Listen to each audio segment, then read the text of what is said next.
సినీ ఇండస్ట్రీలో ప్రశాంత్ శెట్టి అనే పేరును ఎప్పుడైనా విన్నారా? రిషబ్ శెట్టి అనే హీరో మాకు తెలుసు, కానీ ప్రశాంత్ శెట్టి ఎవరో తెలియదని అంటారేమో. మొదటగా నేను చెప్పిన ప్రశాంత్ శెట్టి, ఈ రిషబ్ శెట్టి, ఈ రెండు పేర్లు ఒక్కరివే. అవును, మీరు విన్నది నిజమే. రిషబ్ శెట్టి గారి అసలు పేరు ప్రశాంత్ శెట్టి. 2022 సంవత్సరంలో కాంతారా అనే సినిమా వచ్చే వరకు కూడా ఈ రిషబ్ శెట్టి ఎవరో కూడా తెలుగు జనాలకు పెద్దగా తెలియదు. కానీ ఒకే ఒక్క సినిమాతో ఓవర్ స్టార్ అయిపోయాడు. కేవలం 16 కోట్ల రూపాయలతో కాంతారా అనే సినిమాను తీస్తే ఒకటి కాదు, రెండు కాదు, ఏకంగా 405 కోట్ల రూపాయల గ్రాస్ కలెక్షన్లను కొల్లగొట్టాడు. నిర్మాతలు పెట్టిన పెట్టుబడికి ఏకంగా 15 రెట్ల లాభాన్ని కాంతారా సినిమాతో రిషబ్ శెట్టి గారు ఇచ్చారు. ఆ రేంజ్లో లాభాలు వచ్చాయి కాబట్టి దానికి ప్రీక్వెల్గా తెరకెక్కిన కాంతారా చాప్టర్ 1 సినిమాకు అక్షరాల 125 కోట్ల రూపాయల బడ్జెట్ను పెట్టారు. ఇప్పుడు ఈ సెకండ్ పార్ట్కు కూడా దేశవ్యాప్తంగా మంచి టాక్ వస్తుంది. కలెక్షన్ల వర్షాన్ని ఈ సినిమా కూడా కుమ్మేస్తోంది. మరి ఈ సినిమాకు ఎన్ని కోట్ల కలెక్షన్లు వస్తాయో ఇప్పుడే చెప్పలేములే, కానీ కాంతారా 2 సినిమాతో మరోసారి రిషబ్ శెట్టి పేరు ఇండియన్ సినీ ఇండస్ట్రీలో మారు మోగిపోతుంది. సాధారణ సినీ ప్రియులైతే ఆయన బ్యాక్గ్రౌండ్ గురించి, ఆయన సినీ కెరీర్ గురించి ఆరా తీస్తూ వస్తున్నారు. అసలు ప్రశాంత్ శెట్టి అనే పేరును రిషబ్ శెట్టిగా ఆయన ఎందుకు మార్చుకున్నారు? ఇంటింటికి మంచినీళ్ళ క్యాన్లను వేస్తూ ఉండే పనితో మొదలుపెట్టి హోటళ్ల వ్యాపారాన్ని కూడా చేసిన రిషబ్ శెట్టి అసలు సినీ ఇండస్ట్రీలోకి ఎలా అడుగుపెట్టాడు? కాంతారా సినిమా కథను పునీత్ రాజ్ కుమార్ గారికి చెప్తే ఆయన ఎందుకు రిజెక్ట్ చేశారు? కెరీర్ స్టార్టింగ్లో ఉన్నప్పుడు రిషబ్ శెట్టిని కొట్టిన దర్శకుడు ఎవరు? అసలు సినీ ఇండస్ట్రీలోకి అడుగు పెట్టినప్పటి నుంచి సక్సెస్ బాట పట్టే వరకు రిషబ్ శెట్టి పడిన కష్టాలు ఎన్ని వంటి వివరాలను ఈ రిషబ్ శెట్టి గారే గతంలో పలు ఇంటర్వ్యూల్లో చెప్పుకొచ్చారు. ఆ వివరాలను ఆయన మాటల్లోనే చెప్పుకుందాం. మాది కర్ణాటక రాష్ట్రం ఉడిపి జిల్లా కుందాపురంలోని కెరాడి అనే ఓ చిన్న ఊరు. మా నాన్న భాస్కర శెట్టి జ్యోతిష్కుడు. పెద్దగా ఆస్తులేమీ లేకపోయినా నాన్న ఆదాయం మా అవసరాలకు సరిపడా ఉండేది. అమ్మ రత్నావతి, నాకు అక్క, అన్న. అందరిలోనూ నేనే చిన్నవాడిని కావడంతో నన్ను గారాబంగా పెంచారు. 10వ తరగతి వరకు మా ఊళ్ళోనే చదువుకున్నాను. ఆ తర్వాత కుందాపురంలో ఇంటర్లో చేరాను. చదువు కన్నా అల్లరి, ఆటల్లోనే నేను ఫస్ట్ ఉండేవాడిని. అయితే నా ఆటలు, అల్లరి మా నాన్నగారికి అసలు నచ్చేదే కాదు. ఇక్కడే ఉంటే జులాయిగా మారతానన్న భయంతో బెంగళూరుకు పంపించారు. నాన్న ఆ పని కోపంతో చేసినా నేను మాత్రం ఎగిరి గంతేశాను. దానికి ఒక కారణం కూడా ఉంది. హీరో రాజ్ కుమార్ గారి పాటలంటే నాకు చాలా ఇష్టం. నేను ఆయనలా హీరో కావాలనేది నా ఆశ. దాంతో నన్ను నేను నిరూపించుకోవడానికి ఎలాంటి చిన్న అవకాశం వచ్చినా వదిలిపెట్టేవాడిని కాదు. ఓసారి మా ఊరి కళాకారులతో కలిసి మీనాక్షి కళ్యాణ అనే యక్షగాన ప్రదర్శనలో షణ్ముఖ పాత్ర చేశాను. నా నటన చూసి ఊళ్ళో వాళ్ళందరూ బాగా మెచ్చుకున్నారు. ఆ కళాకారుల ద్వారానే నాకు మా ప్రాంతం వాడైన ఉపేంద్ర ఓం ష్ లాంటి సినిమాలతో కన్నడ తెరపైన సంచలనం సృష్టిస్తున్నాడని తెలిసింది. నేను ఉపేంద్రలాగా కావాలనుకున్నాను. అప్పుడే నటనపైన మాత్రమే కాకుండా దర్శకత్వం పైన కూడా నాకు ఆసక్తి కలిగింది. అటువైపు వెళ్ళాలంటే నేను బెంగళూరులోనే శిక్షణ తీసుకోవాలి. సరిగ్గా అప్పుడే రోగి కోరింది అదే, వైద్యుడు ఇచ్చింది అదే అన్నట్టుగా నాన్న నన్ను బెంగళూరుకి తీసుకెళ్లారు. బెంగళూరులో BHS కాలేజీలో డిగ్రీలో చేరిపోయాను. అక్కడ నాకు మంచి స్నేహితులు దొరికారు. కాకపోతే ఈసారి అల్లరి వైపు కాకుండా రంగస్థలం వైపు దృష్టి పెట్టా. అలా మా కళాశాలలో రంగ సౌరభం అనే బృందంగా ఏర్పడి మేము ఫ్రెండ్స్ నాటకాలు వేసేవాళ్ళం. ఆ పిచ్చి బాగా పెరిగి డిగ్రీ పూర్తవ్వకుండానే ఫిల్మ్ ఇన్స్టిట్యూట్లో శిక్షణ కోసం డైరెక్షన్ డిపార్ట్మెంట్లో చేరిపోయాను. ఆ పని చేసినందుకు నాన్న నా పైన మండిపడ్డారు. ఆ సమయంలో నాకు మా అక్క ప్రతిభా శెట్టి అండగా నిలిచింది. నాన్నను అడిగే అవసరం రాకుండా నా ఖర్చులకు తనే డబ్బులు ఇస్తుండేది. కానీ ఇలా అక్క పైన ఆధారపడటం నచ్చక మినరల్ వాటర్ వ్యాపారం మొదలుపెట్టాను. ఉదయం అక్కని ఆఫీసులో దింపేసి ఫిల్మ్ ఇన్స్టిట్యూట్కి వెళ్ళేవాడిని. తరగతులు పూర్తయ్యాక మళ్ళీ అక్కను ఇంట్లో దింపేసి మినరల్ వాటర్ సప్లై చేసేందుకు బెంగళూరు సిటీకి వెళ్ళేవాడిని. రాత్రంతా నీళ్లు సప్లై చేసి రాత్రిళ్ళు వ్యానులోనే నిద్రపోయి ఉదయాన్నే అక్క ఇంటికి చేరుకునేవాడిని. నిజానికి మినరల్ వాటర్ వ్యాపారంతో కాస్త డబ్బులు కూడబెట్టాను. కానీ ఆ డబ్బు నా దగ్గర ఎక్కువ కాలం నిలవలేదు. ఓ రోజు నేను వాటర్ సప్లై చేస్తున్న క్లబ్కు కన్నడ నిర్మాత MD ప్రకాష్ వస్తే ఏదైనా సినిమాల్లో అవకాశం ఇప్పించమని అడిగాను. వాటర్ సప్లై చేస్తున్న నేను అలా అడిగేసరికి ఆయన వింతగా చూస్తుంటే నేను కూడా ఫిల్మ్ ఇన్స్టిట్యూట్ విద్యార్థినని చెప్పాను. దాంతో సైనైడ్ అనే చిత్రంలో సహాయ దర్శకుడిగా నాకు అవకాశం ఇప్పించారు. అక్కడ నాకు రోజుకు 50 రూపాయలు ఇచ్చేవారు. ఆ సినిమా షూటింగ్ స్పాట్కి వెళ్ళేందుకే నాకు 100 రూపాయలు ఖర్చు అయ్యేది. అయితేనే అక్కడ editor, light bye, touch up man ఇలా ఎవరూ రాకపోయినా నేను ఆ పనిని చేస్తూ చాలా విషయాలు నేర్చుకున్నాను. దురదృష్టం వెన్నాడుతుందో ఏమో కానీ ఆ సినిమా షూటింగ్ ఆగిపోయింది. చేసేదేమీ లేక మళ్ళీ వాటర్ క్యాన్ వ్యాపారంలోకే దిగేశాను. ఒక్కసారి సినిమా ప్రపంచాన్ని రుచి చూశాక ఆ వ్యాపారం చేయలేకపోయాను. ప్రముఖ దర్శకుడు రవి శ్రీవత్స తీస్తున్న చిత్రం గండ హెండతి యూనిట్లో క్లాబ్ బాయ్గా చేరాను. ఆ దర్శకుడికి కోపం చాలా ఎక్కువ.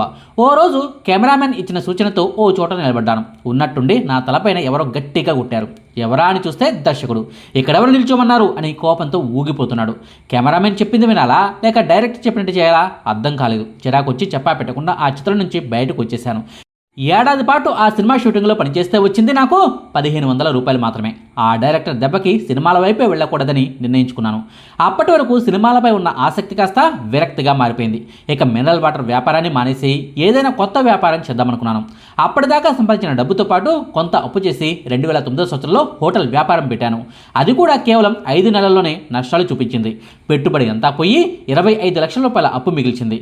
ఆ అప్పులకు వడ్డీ కట్టేందుకు కొత్తగా అప్పులు చేయాల్సి వచ్చింది. అలా 2012 సంవత్సరం వరకు కూడా అప్పులు కడుతూనే ఉన్నాను.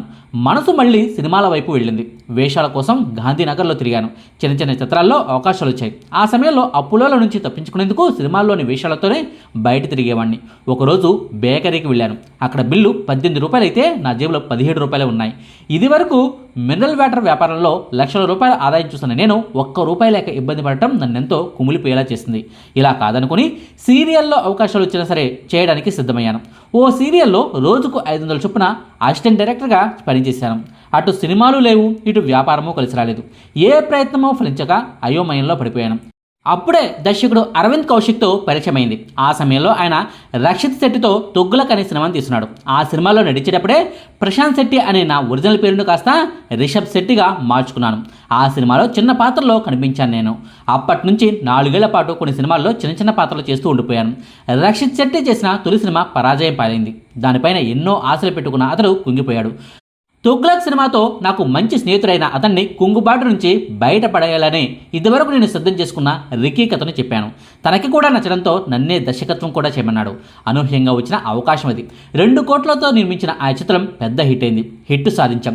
ఒక కళాత్మకమైన సినిమాను తీద్దామని సర్కారీ హిరియ ప్రాథమిక శాలే కాసరగోడు కథను రాశాను. బడులు మూసివేస్తారన్న పత్రికల కథనాలు దానికి మూలం. కానీ నిర్మాతల చుట్టూ ఎంతగా కాళరిగైనా తిరిగినా ఎవరూ ముందుకు రాలేదు. నాకు ఉక్రోషం వచ్చి నేనే నిర్మాతని కావాలనుకున్నాను. ఆ సినిమాకు డబ్బులు కావాల్సి వచ్చి మరో కమర్షియల్ సినిమాతో సంపాదిద్దామని ప్లాన్ చేశాను. అలా నా మిత్రులతో కలిసి 2016లో కిరిక్ పార్టీ సినిమాను తీస్తే అది పెద్ద హిట్ అయింది. ఆ డబ్బుతోనే సర్కారీ హిరియ ప్రాథమిక శాలే కాసరగోడు అన్న నా కలల ప్రాజెక్ట్ని ముగించాను. ఆ సినిమాకు జాతీయ అవార్డు వచ్చింది. ఇక బెల్ బాటంతో హీరో అవ్వాలన్న కోరిక కూడా తీరింది. నిజానికి కాంతారా సినిమాను ముందుగా పునీత్ రాజ్ కుమార్ గారితో తీయాలని అనుకున్నాను. ఆయన్ను కలిసి కథను కూడా వినిపించాను.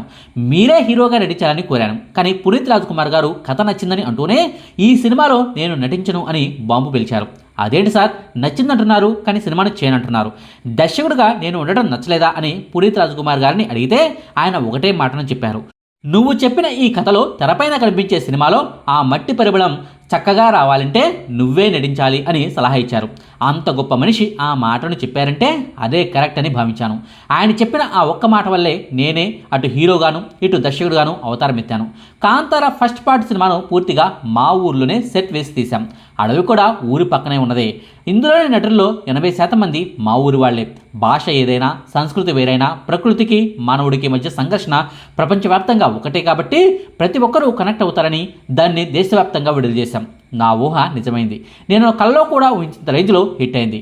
ప్రేక్షకులు ఆ సినిమాపై చూపించిన ఆదరాభిమానాలనే పెట్టుబడిగా పెట్టి ప్రేక్షకుల మనసులను గెలుచుకోవాలన్న తపనతోనే ఈ సినిమాకు ప్రీక్వెల్ను కూడా ప్లాన్ చేశాను. దానికి కూడా జనాలు ఆదరిస్తారని ఆశిస్తున్నాను అంటూ గతంలో జరిగిన ఇంటర్వ్యూల్లో హీరో రిషబ్ శెట్టి గారు చెప్పుకొచ్చారు. ఇది ఆయన సినీ కెరీర్. ఇక ఆయన వ్యక్తిగత జీవిత విషయానికి వస్తే రిషబ్ శెట్టి గారిది ప్రేమ వివాహం. ఆయన దర్శకత్వంలో రక్షిత్ శెట్టి హీరోగా 2016 సంవత్సరంలో రిక్కీ అనే సినిమా వచ్చింది. సూపర్ హిట్గా నిలిచింది. బెంగళూరులో జరిగిన ఆ సినిమా విజయోత్సవ సభలో హీరో రక్షిత్తో కలిసి రిషబ్ శెట్టి గారు కూడా పాల్గొన్నారు. అభిమానులంతా కూడా రక్షిత్ శెట్టి గారిని కలిసి ఆయనతో సెల్ఫీలు దిగుతుంటే ఓ మూలను నిల్చున్న ఓ అమ్మాయి నేరుగా రిషబ్ శెట్టిని వెళ్ళి కలిసింది. ఈయనే ఈ సినిమాకు దర్శకుడు అంటూ తన స్నేహితురాలికి పరిచయం చేసింది. తనతో కలిసి సెల్ఫీలు తీసుకుంది. ఈ అమ్మాయిని ఎక్కడో చూసినట్టు ఉందే అంటూ ఆలోచనలో పడిపోయారు రిషబ్ శెట్టి. ఆ తర్వాత బాగా ఆలోచిస్తే తన ఫేస్బుక్లోనూ ఆమె ఫ్రెండ్ లిస్ట్లో ఉందని గుర్తుకొచ్చింది. వెంటనే ఫేస్బుక్ ఓపెన్ చేసి ఆమె వివరాలను చూస్తే ఆమె ఆయన సొంత ఊరమ్మాయే అని అర్థమైంది. ఆమె పేరు ప్రగతి. అలా వారిద్దరి మధ్య పరిచయం ఏర్పడింది. ఆ పరిచయం కాస్త ప్రేమగా మారింది. ఏడాది తర్వాత ఇరు కుటుంబాల అంగీకారంతో 2017 సంవత్సరంలో ప్రేమ పెళ్లి చేసుకున్నారు. వాళ్లకు ఇప్పుడు 2 పిల్లలు కూడా. తుగ్లక్ అనే సినిమాతో 2012 సంవత్సరంలో రిషబ్ శెట్టి గారు సినీ ఇండస్ట్రీలోకి అడుగుపెట్టారు. అంటే నేటికి సరిగ్గా 13 ఏళ్ళు అన్నమాట. ఈ 13 ఏళ్లలో ఆయన హీరోగా నడిచింది 5-6 సినిమాల్లోనే. అందులోనూ 2 సినిమాలు కాంతారా ఫ్రాంచైజ్లో వచ్చినవే. ఇక దర్శకుడిగా మాత్రం ఆయన ఇప్పటి వరకు 5 సినిమాలు తీశారు. అన్నీ కూడా సూపర్ డూపర్ హిట్లే. ఎన్నో అవార్డులను తెచ్చిపెట్టిన సినిమాలే. తనలాగా కష్టపడి పైకొచ్చిన వారిని ఎంకరేజ్ చేసేందుకు గాను 1-5 సినిమాలకు ఇప్పటివరకు నిర్మాతగా కూడా మారిపోయాడు. కొంతమంది సినీ నటులు కష్టాన్ని నమ్ముకుంటారు, కొంతమంది మాత్రం అదృష్టాన్ని నమ్ముకుంటారు. కానీ కొంతమందికి మాత్రమే కష్టానికి తోడుగా అదృష్టం కూడా కలిసి వస్తూ ఉంటుంది. అలాంటి హీరోల్లో రిషబ్ శెట్టి గారు కూడా ఒకరు. ఆయన పడిన కష్టానికి సరైన టైంలో కాంతారా సినిమా కూడా సక్సెస్ కొట్టడంతో పాన్ ఇండియా స్టార్గా ఎదిగిపోయారు. ఆయన ఇలాగే మున్ముందు కూడా మంచి మంచి సినిమాలను తీయాలని ఈ కొత్త ముచ్చట మనస్ఫూర్తిగా కోరుకుంటుంది. ఇదండి కాంతారా సినిమాల హీరో రిషబ్ శెట్టి గారి గురించిన వివరాలు. మీకు ఈ వీడియో నచ్చితే లైక్ చేయండి, షేర్ చేయండి. మరిన్ని ఆసక్తికరమైన వీడియోల కోసం మా కొత్త ముచ్చట ఛానల్ను సబ్స్క్రైబ్ చేయడం మాత్రం మర్చిపోకండి. Thank you.